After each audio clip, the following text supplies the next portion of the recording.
なんだ硫黄の匂い。フェイパか。悪い。少し驚かせる。Yo, yo, yo. It's your man MAS. Back with more content. Alright. Still talking about the Apothecary Diaries. Alright. Again, you probably seen the title. Not judging is a good anime. But if I had to compare season 1 to season 2, it's kind of fallen off. Alright. But I'm almost done season 2. I literally only have a few more episodes left. So I really doubt the last few episodes are going to change my overall judgment. I mean, but let's just get right into the topic, right? So Apothecary Diaries, right? Again, overall a good anime. I'm not going to say it's like top 10 or anything like that, but a very solid, I feel like my grading when I do the final video is a solid anime across the board. Like it doesn't try to be something that it's not. So it's a solid anime. But if I had to compare season 1 to season 2, season 1 is significantly better than season 2. And then here's the reasoning, right? So I don't think it's anything against the show itself. I feel like a lot of anime, I don't know if it's an anime, a lot of shows suffer from this, right? In terms of the gimmick gets old, right? Like in order to be like a show that stands out, right? In my opinion, you got to do something that constantly gauges person interest, that like pushes the envelope. The only way shows like this typically like succeed is if like it does a certain thing and you, the viewer, is addicted to that kind of thing. It's almost like, I don't know, rom-coms, right? And you're addicted to cheesy scenes. So let's say season 2 of a random show, they don't do anything different. They just keep hitting you with the cheesy scene after cheesy scene after cheesy scene. Most people get tired of that. It's like, all right, like, I know what this is. I don't feel like watching this anymore. Like you know, give me something different. Give me like a little bit more spice. But there's some people that's their shit. You understand what I'm saying? Like, yo, I love cheesy scenes. I can't get enough of it. If this show from season 1 to season 2 is still nothing but cheesy scenes, I'm gonna eat that up. Yum, yum, yum. Right? That's my metaphor. Yum, yum, yum. So I think that's what Apothecary Diaries is. So season 1, it's a lot of new things, right? This girl that seems to be very intelligent, knows the world, for the most part, like the real world, not like the pretend world that, you know, I feel like most women have. Like, she's very knowledgeable about the nature of men, concubines, medicine, like very knowledgeable, right? And she's solving these like riddles and puzzles and crimes that like in a really curtailing fashion. And I feel like season 1 introduced so many dynamics where it's like the poison aspect, like her being a poison taster and educating people on poisons and all those things. And I feel like season 2 got away from that. Rightfully so, because she's not a poison tester anymore, as far as I can tell, right? She's moved on to other accolades in season 2. But I feel like season 2, and this is why I would recommend too, like if you're watching Apothecary Diaries, you need to watch season 1. If you just jump into season 2, it's like the way they do season 2 is almost as if they're just kind of continuing the story. So if you don't watch season 1, you're going to be a little bit lost. You're just kind of going to know like, all right, what is this girl that's pretty much like solving riddles and everybody's calling her name like, you know, give me Mao Mao, give me Mao Mao, Mao Mao, Mao Mao, right? Like that's what I'm called. I know people get upset because maybe that's not her actual name. Doesn't matter. It's my video, right? So Mao Mao, right? She looks like the shit in season 2. So you're not really gonna understand like, yo, what is so special about this girl that's solving? Just hire a detective, like. But season 1 touches so much on her upbringing, why she's so special, all those things. Like season 1, I feel like touches on a lot of cool aspects that make the show that I got addicted. Season 2, I'm not gonna lie, I'm kind of falling off in terms of like my interest, right? I will finish the season, but like at this point, my mouth's the shit. Like she's getting calls from the emperor and, you know, emperor's mom. Like my mouth's the shit. Like I feel like regardless, she can't really do no wrong. I mean, I granted, I know the culture, so she can get beheaded at any time, but like she is the person. She is the plug. Season 2 is basically like Jinwoo in Solo Leveling. Like once you got to Solo Leveling season 2, there was no Jinwoo is the guy. Nothing can touch Jinwoo. There's nothing Jinwoo can do that's wrong.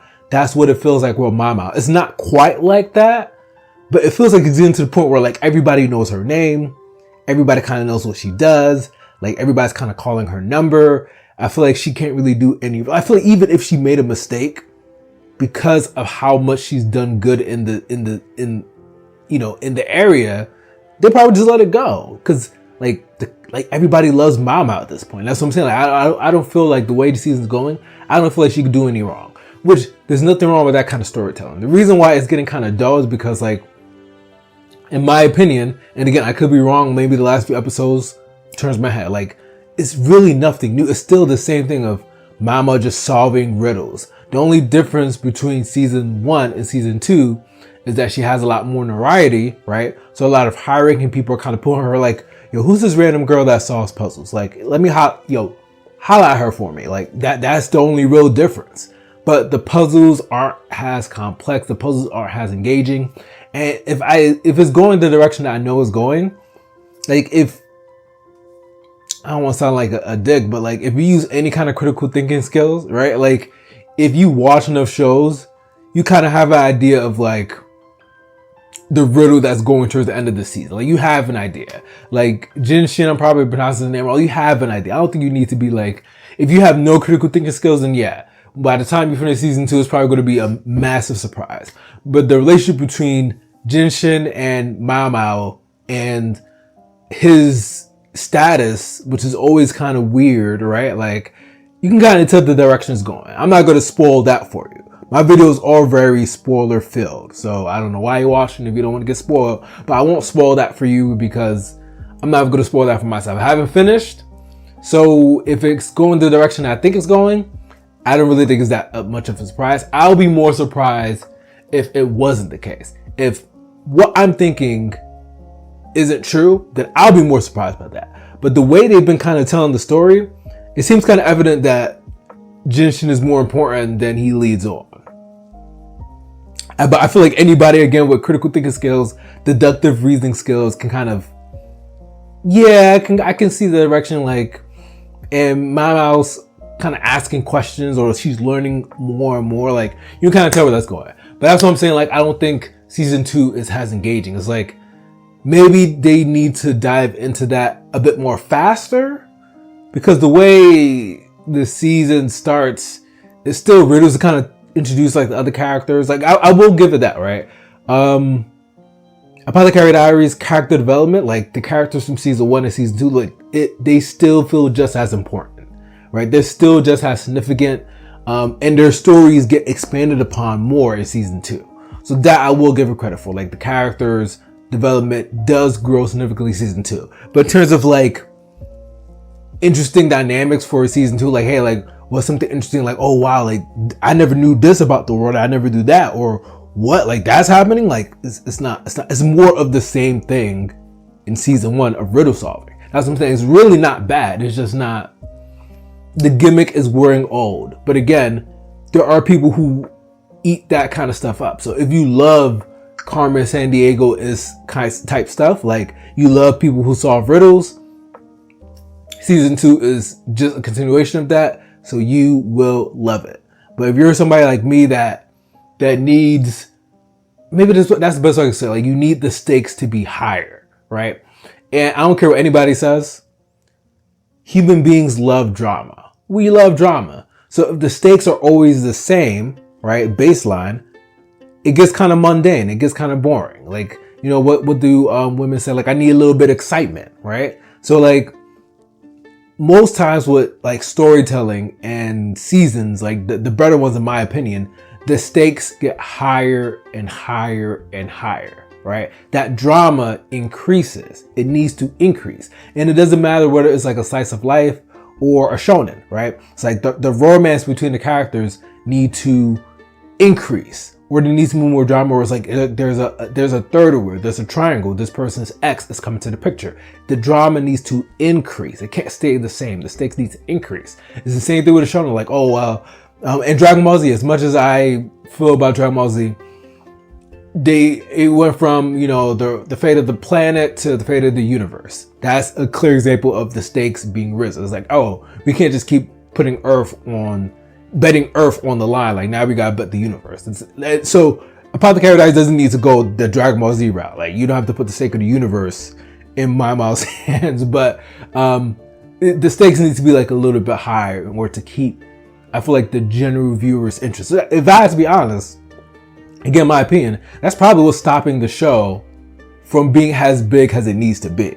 Like, the show is really good, but probably the reason why it's not getting the notoriety that it needs to be is because, like, the stakes don't feel as high, and it's kind of like the same stuff.